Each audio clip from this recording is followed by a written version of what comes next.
21শে জুলাই 2025 সেখানে একটি মর্মান্তিক দুর্ঘটনা ঘটেছে, মাইলস্টোন দুর্ঘটনা। সেখানে একটি বিমান বাহিনীর একটি যুদ্ধ বিমান সেখানে আশ্রয় পড়েছিল।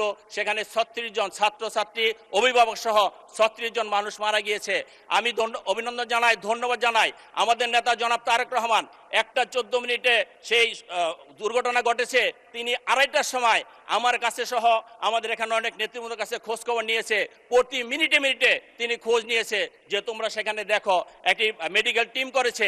এই যে নেতা দূরে থেকে ছিল, কিন্তু জনগণের জন্য তার যে দায়বদ্ধতা, সেই দায়বদ্ধতা থেকে কিন্তু দূরে থাকেননি, তিনি কাজ করেছেন। সেই জন্য আমি বলবো আজকে প্রধানমন্ত্রীর নেতৃত্বে দেশকে এগিয়ে নিয়ে যেতে হবে।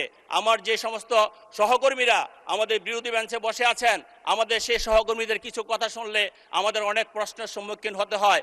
দেখেন, আমার এক সহযোদ্ধা সেদিন বক্তব্য দিল যে আপনারা কিন্তু 96-এর কথা ভুলে যাবেন না। আমরা বলতে চাই, আমরা 96, 91, 86 কোনোটাই আমরা ভুলে যাইনি, ভুলে যাব না। আপনারা ভুলে যাবেন না যে 96 সনে আমাদের থেকে দূরে গিয়ে আপনারা কয়টা সিট পেয়েছিলেন। আমরা কিন্তু 116টা সিট পেয়ে বিরোধী দলে ছিলাম। কাজে আমি মনে করি আমাদের সবারই মনে রাখা উচিত আমরা কে কি করছি, কার জন্য কার কতটুকু অবদান আছে, দেশের জন্য কার কতটুকু অবদান আছে।